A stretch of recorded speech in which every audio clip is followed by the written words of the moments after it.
Hola a todos y bienvenidos. You're listening to the Voices of Hope podcast from the School of Hope in Guatemala. Our 20th anniversary is in 2023, and we want to celebrate by sharing our stories with you.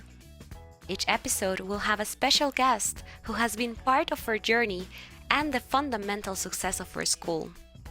Their stories will inspire you, and we hope you learn a thing or two about our wonderful country of Guatemala along the way. So, let's get started.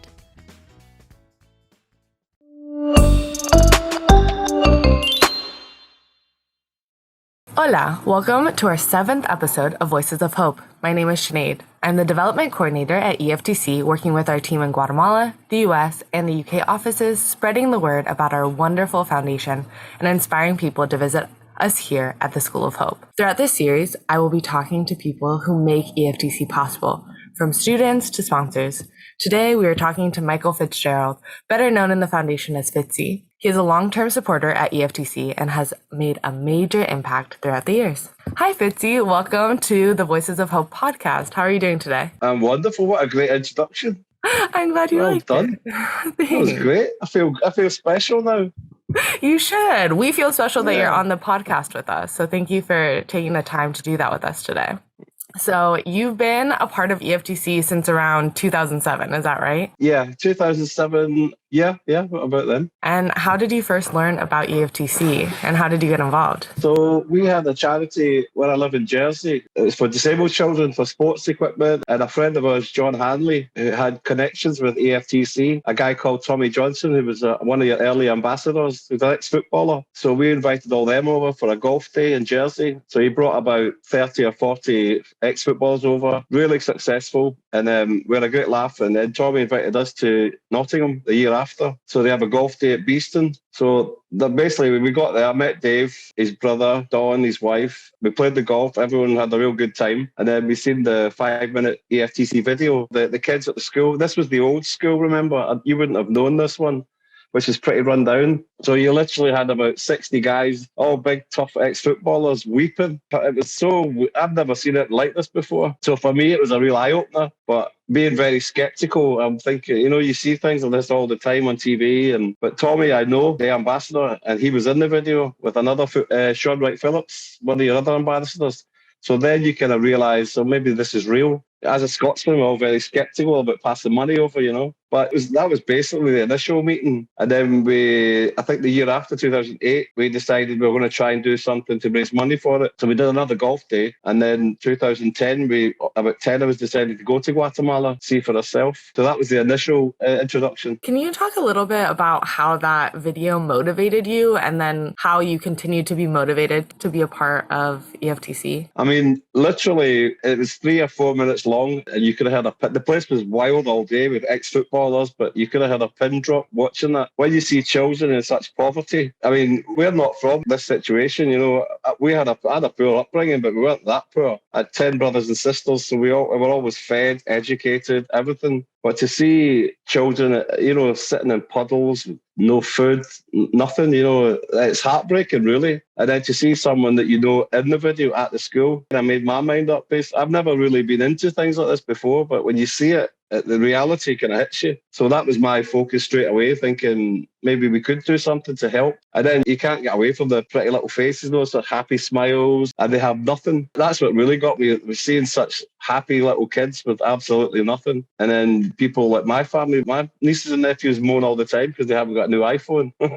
Things like that is a reality check, basically. That's what initially made it for me. And then the sponsorship for the kids was something that I wanted to do straight away. So that took about, I think, an 18-month process. But yeah, that was the initial bit. It's one thing to sponsor a student, but then you went to Guatemala and experienced being in Guatemala and the school, and you did volcano challenges and you're part of fundraising events. That's 0 to 100. You just got really involved. What made you feel passionate enough to do all of that? I got a letter from the charity saying, there's a little girl called Katie, would you like to sponsor? And I'm like, absolutely. And the odd thing was, a month before, my mother passed away, and her name was Katie. So I'm thinking, this is weird, really, really strange. I went, right, I'm all in. And then I got little girl's paperwork, and their birthday was the same birthday as my mother, which is just, I've still got the letter, and it's hung up on the wall. It's an incredible story. So that was me 100% hooked, was insanity. You've got 400 kids screaming blue murder. And when I went to school, it was like getting dragged to school. We hated it. But to see their wee faces running through the gate as quick as they could, it's magical. It really is. It's incredible. Yeah, the kids really will be at school as long as they can. And even after they're graduated, they come back and it's just such a safe space for them. And you can see that they're just like with their friends and enjoying just being a kid, where a lot of the times outside of school, they don't get that luxury. Yeah. So you've been obviously involved for a long time and been a part of a lot of different aspects of the foundation. What are some of the changes that you've noticed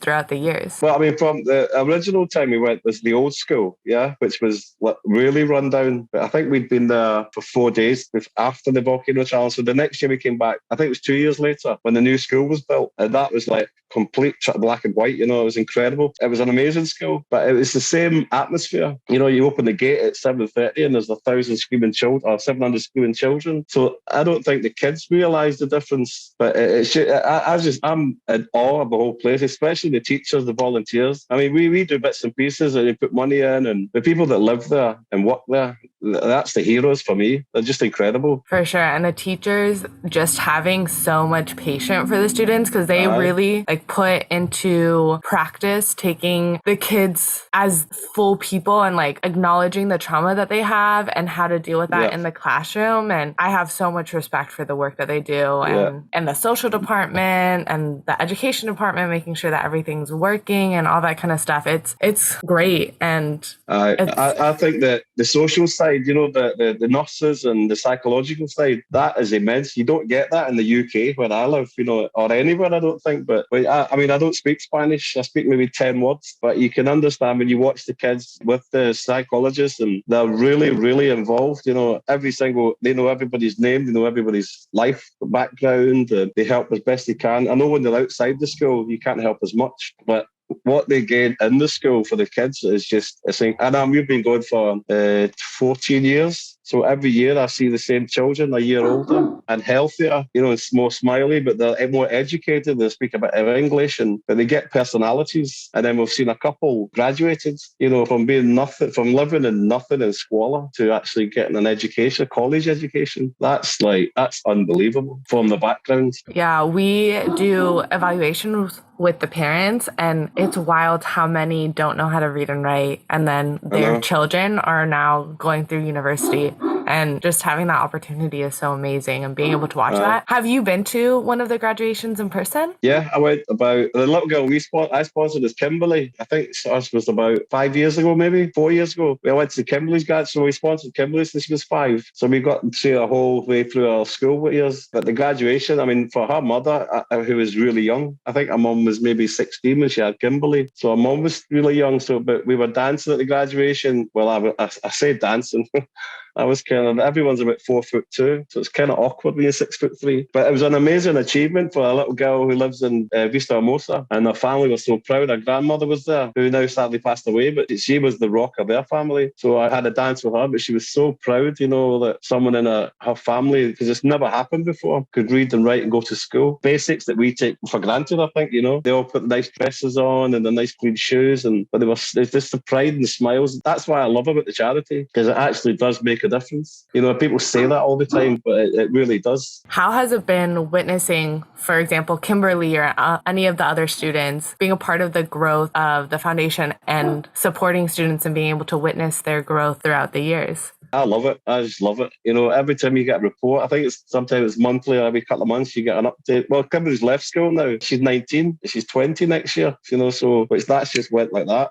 For me, watching every year, I spoke to her maybe through school every few months, and she wrote letters, and so we're quite well connected, although my Spanish is hopeless. She spoke a bit of English. But I remember the first day I met Kimberly, tiny little, really pale, drawn, 16, 17 years of age now, really healthy, proud, standing tall, and educated, so watching that, the beauty for us, because we go in once a year, is you see the difference in growth. If you're there all the time, you maybe not notice as much. And then some kids come up and say, I remember you from last year. And then within seconds, you get it back to you, and so that's important. You see the actual growth happening. I tell everybody that when I come back. So there's quite a lot of my family and friends that sponsor kids now because I pester the life out of them to make them, but they all want to come and see it. And it's a fascinating thing because it's not something we've ever done before. The other side of the world, there's charities in where I live are really underfunded, but I think some things just take you a certain direction, and for me, it was a no-brainer. Ever since the very first letter, when my mum passed away, and then this little Katie with the same birthday, that was me. I was in, and you can't just get out of it, basically. Yeah, EFTC kind of pulls you in. Yeah, crazy. I feel like everyone that I talk to, that especially when they visit, that they just, you can't not love it. I think that the energy of the school, the way that it's all formatted, how it's really a holistic view of education, and has the social, has the nutrition. Now we have like speech therapists that's there, I think 2 days a week. Like everything is so intentional. And so it's hard to not be like, oh, well, the kids are amazing. And then like the programming is amazing. It's hard not to get hooked. It's just right. Whoever set it up originally, all praise to the teachers, the Guatemalan teachers, because they're hard as nails sometimes. And that's what you have to, because we come over like 6'3", soppy idiot, and they're like playing with the kids and throw them around, and they're like, oi, sit, and that's the way you're supposed to be with children. All those teachers from day one, I think I've known most of them, and the volunteers as well. Most of the volunteers, I think, were all like between 17, 25, mostly girls, European, American. And that was another eye-opener for me, because as I said, I'm really immature. So you're talking to a 20-year-old girl from, somewhere in America, and they're really mature, and they're focused on the gate, and I'm like, oh, right, okay, right, got it, so I learned quite a lot from the younger people. And some of the European girls, the German girls, were a few years ago, were incredible with these kids, and they're very straight, and they were saying, no, this is what we must do, and I'm like, no, let's just go play. And they're like, no, throw me out the classrooms. And so it's an education for me as well, not just the children. It's quite humbling to see people coming from all over the world, and actually all of them enjoying it and staying for 2 months, 4 months, 6 months. That's what I love as well, because it's just once you get there, it's like a magnet. You don't see very many people just not come back. I don't think that I've ever heard someone say, they always end up saying at the end, I don't want to leave. Like they have their flights booked and they have to go, and they're like, oh, I just want to stay a little bit longer. The last day is always the worst day. I always travel on my own as well, because it's easier. So the last day you get to the airport, have your last gallo, and just be really, really miserable for about 4 hours. It's a horrendous feeling. So sometimes you don't say cheerio, you just leave. I just pack my bag and gone.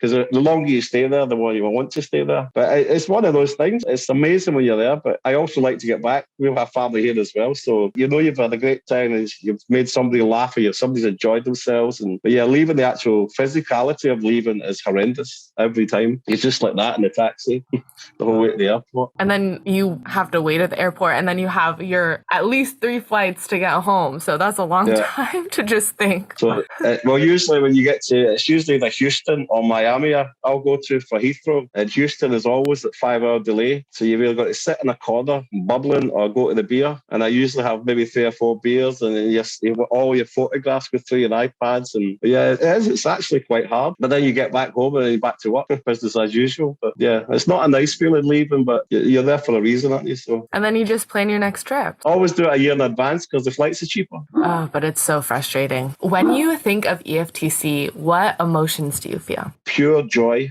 That's it. Just pure joy. It just puts a smile on your face. It makes you feel happy. Because because of being, the more you go there as well, that's when, the first couple of years I went there was really difficult because I got angry quite a lot when you hear the backstories of children and how the abuse and the psychological, physical, and you want to go out and slap people.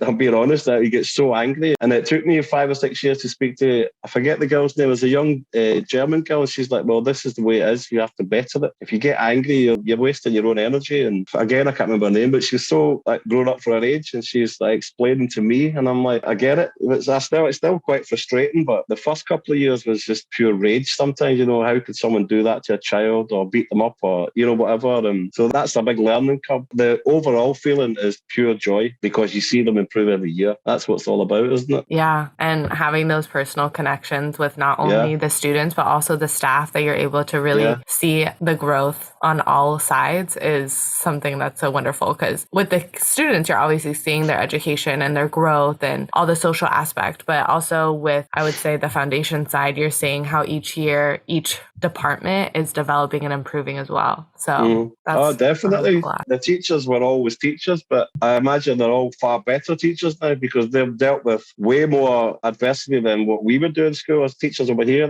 So they're dealing with everything, so they're definitely better. I mean, as a once a year person going there, you notice it, but maybe not as much as you should. But they should get all the applause for just doing what they do. I couldn't do something like that. I'm too soft. Yeah, you have to be really motivated and be able to deal with the different aspects of the job. Yeah, because it's not just teaching, it's dealing with the pain that is coming into your classroom and how to, just make sure that the kids are doing all right and being able to take in what they're learning while also dealing with whatever mental struggles they have outside. Yeah. What is something that most people don't know about EFTC, but because of your insight that you think that everyone should know? I think everybody should go and visit the school at least once in a lifetime. I know it's not that easy to do, go such a tough distance, but only from my first reactions when I've seen the videos, although as heartbreaking as it was and nice as it was, you still think that can't be true because it's so bad. And then the end of the video is always good. And until I seen someone on it that I knew,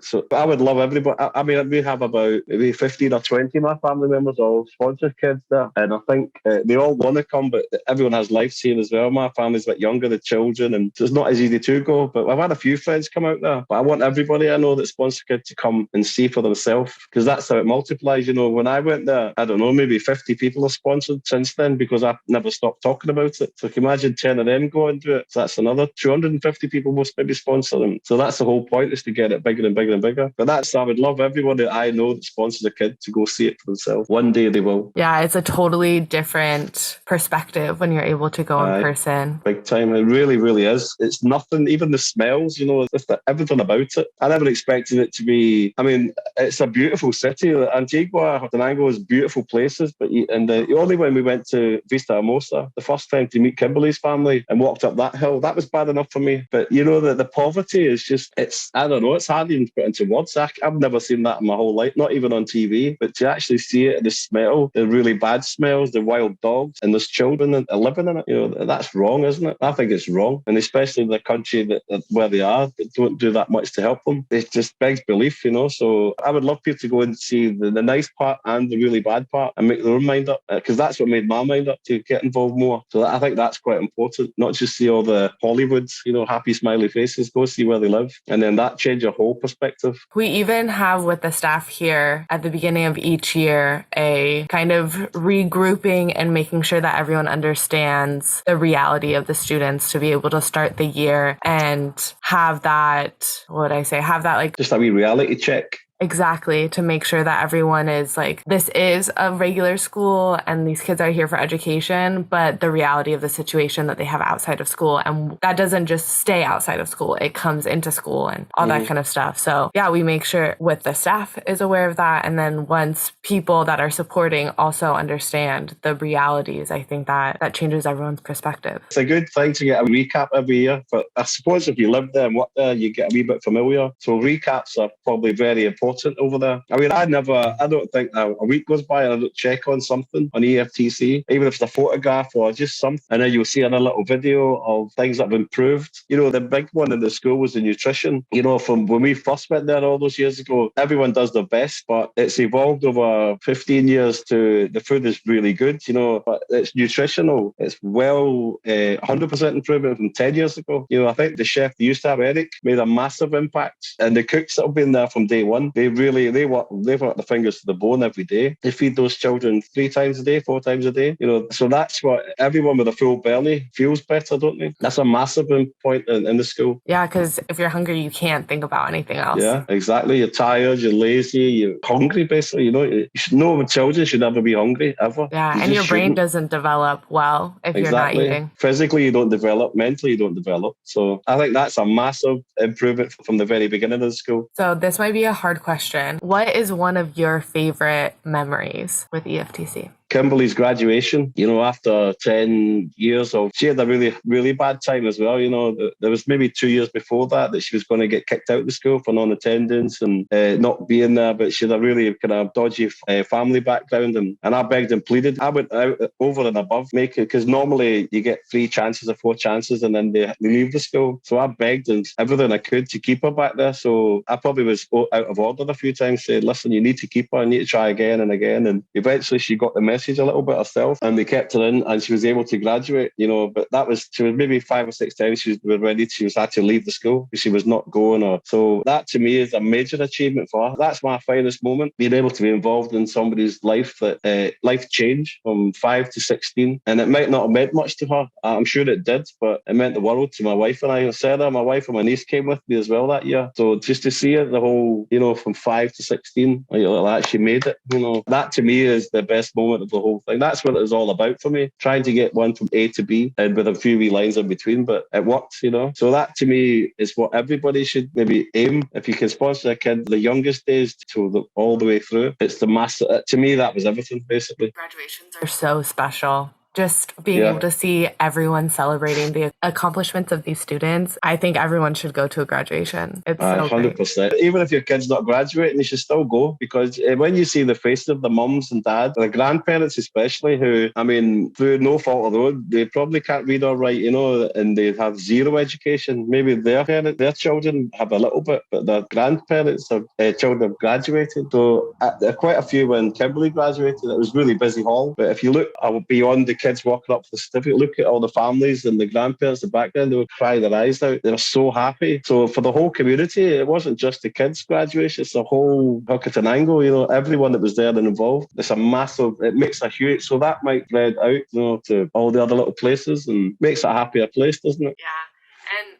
sometimes when you're seeing a kid go from kindergarten through all the way to 17, you see certain accomplishments, but you don't see the long-term effects. And we had that alumni brunch, and we did little interviews with some of the students that were there, the past students, and just hearing how their children now have a better life because of the education that they were provided. Like one student, she was talking, this is like a really visual story, is she was saying that when she first started at EFTC, she had shoes with holes on them. Like she didn't even have proper shoes. And now her kids don't go without, like they all have everything they need. They have a motorcycle, and just knowing that having access to quality education then is improving not only their lives, but then the next generation. And that's the whole point.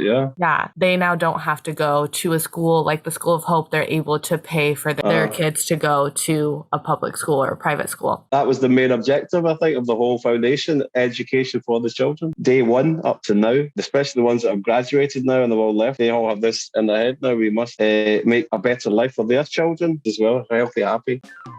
Well, now it's time for our special segment. You have 15 seconds to share the best gem that you know about Guatemala. So that can be a place, a food, a tradition, anything that you think is the best gem. Right, okay. So the Ocelot is a little hidden gem in Antigua. It's a great bar. Sean, who does massive amounts for the charity, fundraisers all the time. There's a Jersey guy that works there, Andy McHugh, who also sponsors the kids.